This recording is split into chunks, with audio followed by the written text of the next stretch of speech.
लक्ष्मी निवास मालिकेच्या येणाऱ्या पुढील भागात आपल्याला असं बघायला मिळतं आहे की आता जान्हवी एका ऑफिसमध्ये इंटरव्ह्यूसाठी गेलेली असते आणि तिचं तिथे सिलेक्शनसुद्धा झालेलं असतं. जान्हवीला आता नोकरी मिळालेली असते, त्याच्यामुळे ती प्रचंड खुश असते. त्यानंतर पुढे रस्त्यावर सिद्धू भावनाची छेड काढत असतो. जान्हवी त्याला खडेबोल सुनावते आणि त्याला म्हणते की माझ्या भावनाताईच्या मागे अजिबात लागायचं नाही. आणि तरीसुद्धा सिद्धू ऐकायलाच तयार नसतो. त्यानंतर मात्र भावना जान्हवीला रिक्षामध्ये बसवून घरी पाठवून देते आणि मग भावना सिद्धू मनसोक्त अशा गप्पा मारत बसलेले असतात. इकडे आता सिंचना पाय घसरून पडलेली असते आणि त्याच्यासाठी घरी लक्ष्मीने डॉक्टर बोलवलेले असतात. जेव्हा डॉक्टर सांगतात की तुमची सून प्रेग्नंट नाही आहे, तेव्हा मात्र लक्ष्मीला आणि हरीशला खूप मोठा धक्का बसतोय. सिंचनाने प्रेग्नंट असल्याचं नाटक केलेलं असतं आणि ते नाटक आता सर्वांसमोर आलेलं असतं.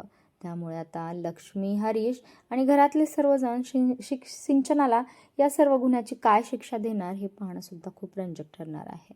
आता मात्र जान्हवीने सिद्धूला फरफटत सगळ्यांच्या समोर आणलेलं असतं आणि ती सगळ्यांसमोर म्हणते की हा मुलगा भर रस्त्यामध्ये भावनाताईची छेड काढतो, तो तिच्या मागे लागलेला आहे, तर याला आपण शिक्षा द्यायलाच हवी. तेव्हा मात्र सिद्धू कबूल करतो की माझं भावनावर खूप प्रेम आहे, मला तुमच्या भावनासोबत लग्न करायचं आहे. आता भावनाचा डिसिजन काय असणार आहे हे पाहणंसुद्धा खूप रंजक ठरणार आहे. आणि इकडे जान्हवीला आता विश्वाच्या ऑफिसमध्ये जॉब मिळालेला असतो.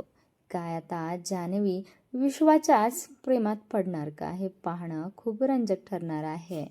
त्याचबरोबर इकडे आता विश्वाच्या बाबांनी विश्वाला जाब विचारले, तू आजकाल घरी येत नाहीस. त्यानंतर विश्वा म्हणतो की आता आई नसते ना घरी वाट बघायला.